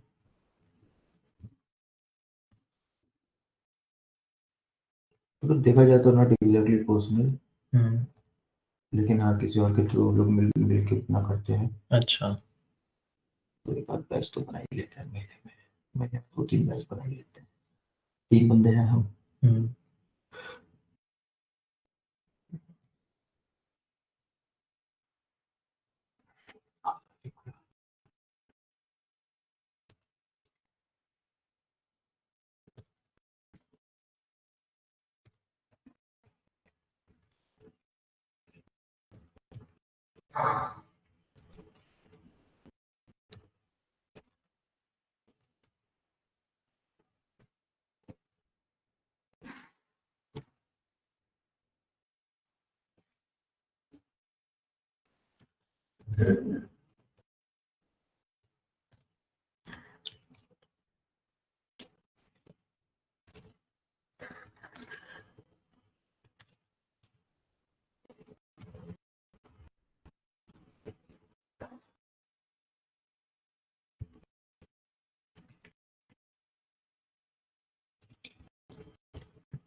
ये सबसे कमाल की बात कि ट्रेनर का लंच टाइम नहीं होता। पता ही होगा, ट्रेनर का लंच टाइम नहीं होता। हम्म, ऑफिशियल ट्रेनर को लंच टाइम नहीं मिलता। अच्छा और यहाँ मुझे जबरदस्ती लंच टाइम देके 8 घंटे की शिफ्ट कर रखी है, क्योंकि 7 घंटे होते हैं। भाई लंच टाइम नहीं लूंगा तो 7 घंटे की वर्किंग आवर्स होगी मेरी। हम्म, 7 घंटे में निकल जाते हैं। गुड़गांव बैठा रहता हूँ 9 बजे तो कोई बात नहीं, बॉस बैठा है तो मैं भी बैठा हूँ। कल तो मैंने बोल दिया, कल ऐसे इस मैडम ने बॉस को फोन किया होगा, किया था 8:30 बजे रात में किसी काम से। हम्म, शी वाज लाइक अपने सर में बैठे हैं अभी तक, यहाँ से तो 6:30 में भागने लग जाते हैं। तो बॉस ने मेरी तरफ देख के बोला, हाँ भाई जब दो जवाब दो। मैं कहा सर यहाँ आप होते हो इसलिए बैठा रहता हूँ, हम्म, वहाँ वहाँ कोई है जो मैं बैठा रहूंगा? वहाँ कोई है मेरा सीनियर जो मैं बैठा रहूंगा?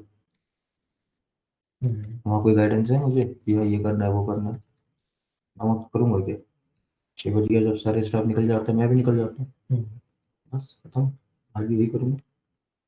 और कल कलेश होगा मुझे पता है, मैं खुल के बोल दूंगा, करवाना करो नहीं करवाना मत करो। मेरे लिए भी तो हेक्टिक है यार, कभी यहाँ कभी वहाँ कभी यहाँ। चलो मैं वो भी कर लूँ, लेकिन मुझे अपना काम करने का भी तो टाइम दोगे तुम। सही बात है।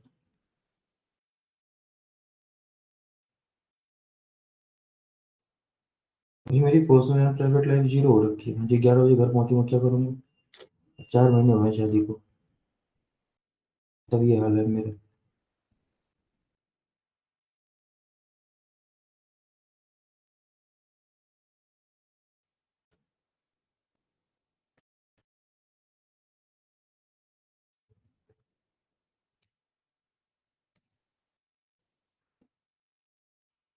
मैं तभी कह रहा हूँ पेमेंट का काम, इसलिए मैं तो शांति से बैठा हूँ। आज मैं उठा ही नहीं, बाहर निकला ही नहीं सिगरेट पीने।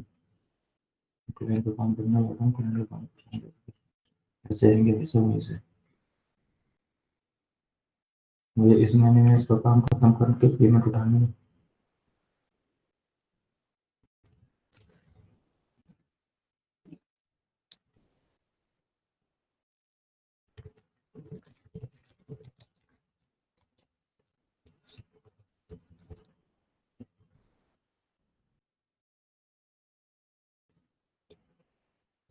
मैं तो दुआ कर रहा हूँ 6:30 तक मैडम ना आए, मजा ही आता। नहीं आएंगे फिर लोग, अच्छा 100। वो 6:30 तक ना आए, 6:15 तक भी नहीं आएगी ना तो भी मैं बैठ पीछे। हम्म,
चाहिए आपका पर्सनल है, ये तो ऑफिस का है। ये पर्सनल है, हाँ दोनों थिंक पैड ही है।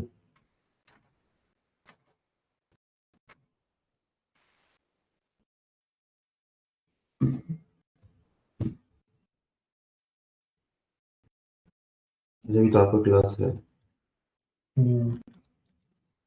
सुबह एक्चुअली आ नहीं पाया ना, तो वही वाली क्लास अभी थी। अच्छा, मनी वाली हाँ गाड़ी के चक्कर में नहीं आ पाए। यप, बहुत ही खराब सीन हो गया। एक चीज थी जो थोड़ी मैं ढंग की कर लेता था, अब वो भी नहीं कर पाऊंगा। क्यों? गाड़ी खरीदना यार बहुत टाइम है इसको। अच्छा गाड़ी, हम्म, ये बात तो है, गाड़ी खरीदना is not a easy task. फिर तुम्हारी चीज को मेंटेन करने में बस इसको तो भाई साहब रिपेयर करवाते करवाते इतने पैसे उड़ते हैं। अब थोड़ा दुख हो रहा है मुझको भी, इतने उड़ा दिए। दुख क्यों हो रहा है? अच्छा होता है, it's a part of experience ना। ये वाला एक्सपीरियंस नहीं चाहिए था मुझे। क्या कह रहे हो, मुझे ले रहे हो आप?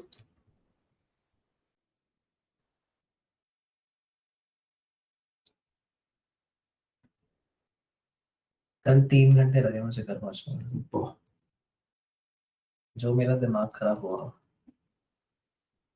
3 घंटे वो ट्रैफिक की वजह से? यस। अर्जन घर पे लगा होगा। अर्जनगढ़ वाली साइड तो मैं गया नहीं। अच्छा, मैं पता नहीं कहाँ, एक तो मैं मैप्स फॉलो करता हूँ, मुझे कुछ नहीं पता रास्ता में कहाँ से आता हूँ। ओके।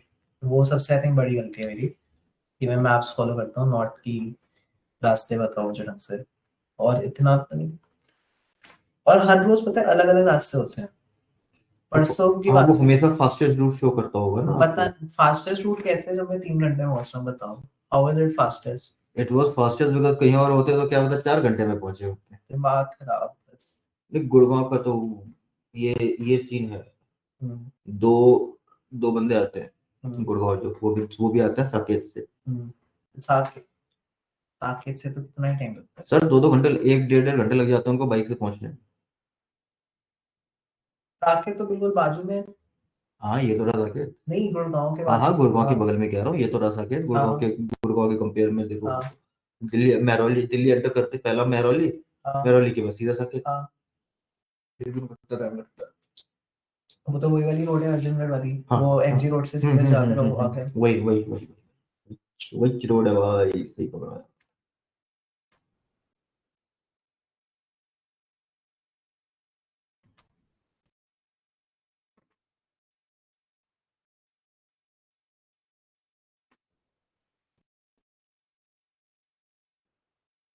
एक क्लाइंट की वेबसाइट है भाई साहब, ऐसी झंड वेबसाइट बनवाई है ना इसने, मैं रिक्रिएट कर रहा हूँ। रिक्रिएशन में इसकी मेरी वाट वाट लग रही है।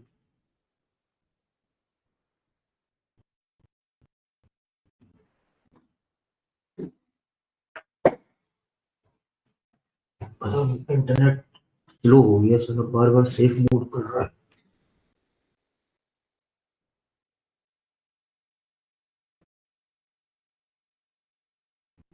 मगर मुझे ना सबसे सबसे अच्छा क्या लगता है, मेरे सामने वाला डिसिप्लिन में ना हो बस, उसका फायदा फिर हम भी उठाते हैं। हाँ, मैं भी नहीं आता डिसिप्लिन में।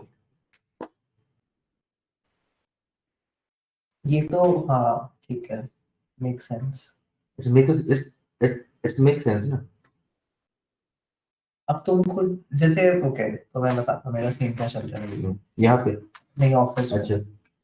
इन्होंने मुझे फर्स्ट को कॉल करके बोला कि हम्म। हम तुमको निकाल रहे हैं। ठीक मैंने है। कहा ठीक है, मैंने खुद बोल रखा था मुझे निकलना है। हम्म। पर उस टाइम पे कहता कि हमें एक चांस दो, लेटेस्ट प्रूव आवर मैडम का। मैंने कहा भाई ले। अच्छा, कंपनी कह रही लेट अस हाँ, प्रूव आवर। मैंने कहा ठीक है तो ले। मुझे तो इसलिए नहीं करना था because I couldn't work here anymore, ठीक है। हम्म। अब फर्स्ट अप्रैल आई तो ये मैंने 2-3 महीने से बोल रहा हूँ, मैं मुझे भाई जाने दो प्लीज, मुझे बख्श दो। हाँ। ये भी कहते हैं कि 2-3 महीने से नहीं तू रहे, वी विल प्रूव मैडम का। अब अप्रैल को आता है, मुझे एचआर से कॉल कह रहे कि वी आर टर्मिनेटिंग। मैंने कहा ठीक है। वो कहती कि 3rd वीक ऑफ अप्रैल में तुम्हारा हो जाएगा, मतलब यू विल बी टर्मिनेटेड और रिलीव हो जाओगे। तो मैंने कहा ठीक। टर्मिनेशन का रीजन? टर्मिनेशन का वो तो कहती परफॉर्मेंस इशू। मैंने कहा ओके। तो परफॉर्मेंस इशू के लिए वार्निंग आई है? नहीं, आपने वही तो कह रहा हूँ, अनप्रॉम्प्टेड था बिल्कुल। आपने आपने आपने मेरा ट्रेनिंग सेशन करवाया है मुझे, आपने मुझे अंडर हाँ, ट्रेनिंग वही तो आपने मुझे अंडर ट्रेनिंग डाला, परफॉर्मेंस रिव्यू की मेरी आपने, एग्जैक्टली परफॉर्मेंस इंप्रूव करने के लिए मुझे मेरा सेशन करवाया आपने, एग्जैक्टली कुछ नहीं भी करवाया। हाँ, तो यू कांट टर्मिनेट मी। नहीं तुम कर दो टर्मिनेट, मुझे काम करना ही नहीं यहाँ पे। नहीं, वो हाँ तो चलो आपका अपना पॉइंट है, हाँ, लेकिन टेक्निकली मैंने यू यही कहा, कांट। मैंने कहा कि आज से पहले तुमने एक भी बारी मेरा मैनेजर नहीं बैठे मेरे साथ टू टेल मी कि भाई ये दिक्कत है, इसको ठीक आप कर। ये बोल सकते हो कि यार आपको छोड़ना था ना, नाउ वी आर हाँ रिलीजिंग यू, हाँ you can put your resignation now. हाँ exactly Now we will accept your हाँ resignation, कोई इशू नहीं, we got your हाँ alternate जो या हाँ हाँ कुछ भी है, टर्मिनेशन का तो मतलब ही नहीं। ठीक है। तो अब ये हुई बात, मैंने कहा मैं मिला दूं, मैंने कहा ठीक है। अब मैंने पिछले जब ये हुआ तो ये मुझे आया मेरी जो पेरेंट कंपनी है उससे, क्योंकि मैं कॉन्ट्रैक्टर हूँ। तो जो पेरेंट कंपनी है उन्होंने मुझे कहा कि तुम्हें थर्ड वीक ऑफ अप्रैल में निकाल रहे हैं। मैंने कहा ठीक है। तो मैंने फिर अपने इस करंट ऑर्गेनाइजेशन में जो मैनेजर है उससे बोला, मैंने कहा भाई देख, पहली बात तो मुझे नया काम मत दो क्योंकि मुझे निकाल रहे हो तुम लोग, और मुझे ये बोला गया कि मेरे परफॉर्मेंस इश्यूज हैं, तो मुझे नया काम देने का सेंस नहीं बनता। क्या है फॉर्मल? मुझे परफॉर्मेंस इश्यूज है, अच्छा अच्छा अच्छा अच्छा, तो मुझे नया काम देने का सेंस नहीं बनता सेंस नहीं बनता, क्योंकि बिल्कुल। मुझको तो आता ही नहीं आपके हिसाब से। तो कहता नहीं करना है, तो हमने तो बोला ही नहीं परफॉर्मेंस इशू है, हमने तो ये कहा कि you're unprofessional। मैंने कहा अच्छा, अब कोई कह रहा है मैं परफॉर्मेंस इशू है, कोई कह रहा है अनप्रोफेशनल। फिर मैंने कहा ठीक है चल, तो मैंने कहा कि तुम मुझे पहले तो ये बताओ when is my last working day, वो मुझे रिटर्न में कंफर्मेशन चाहिए। तो मैंने पहले ढंग से लिखा मेल, बिल्कुल कॉर्डियली डिप्लोमेटिकली जैसे भी लिखता है, नहीं आया कुछ। दूसरी वाली मेल लिखा, तब भी कुछ नहीं आया। तीसरी वाली में मैंने बिल्कुल ऐसे मिर्च डाल दी, मैंने कहा भाई ये बहुत ही वो है, मतलब स्ट्रेसफुल है कि एक ऑर्गेनाइजेशन एक एम्प्लॉय को जिसको उन्होंने टर्मिनेट करा है उसको उसकी लास्ट वर्किंग डे नहीं बता पाती। मैंने उसमें बहुत कुछ लिख दिया भर भर के। वो उसमें हाँ, सारा उसके बाद फ्रस्ट्रेशन उसमें मिर्च लग गई। हाँ वो फिर सारा फ्रस्ट्रेशन वर्ड्स में निकला होगा। हाँ, उसको मिर्च लग गई, तो कहते हैं कि hi Kanvit, we will be relieving you in the end of May. मैंने कहा एंड ऑफ में, क्योंकि यहाँ पे मेरे कॉन्ट्रैक्ट में 30 डेज का नोटिस पीरियड है। एडिशनली मेरी जो पेरेंट कंपनी में एचआर है उसने कहा तीसरे हफ्ते में जो रिलीव कर रहा है। मैंने कहा एंड ऑफ में का क्या मतलब है? तो मैंने कहा जब इसने फाइनली रिप्लाई करा 2-3 दिन के बाद, मैंने पहले लिखा thank you for taking the time from your overly occupied schedule to reply to this message. बेइज्जत करते हुए। ठीक है। उसके बाद मैंने जो मेरी पेरेंट कंपनी की एचआर है उनको पूरी सिचुएशन समझाई। मैंने कहा मेरे को विदाउट एनी प्रायर डिस्कशन या रिव्यू मुझे आप लोग फायर कर रहे हो। मुझको बोला गया था थर्ड वीक ऑफ अप्रैल में निकालोगे वर्बली, जो रिटर्न में मेरे पास अभी तक नहीं आया है। I have been following up regarding this और I have received no response.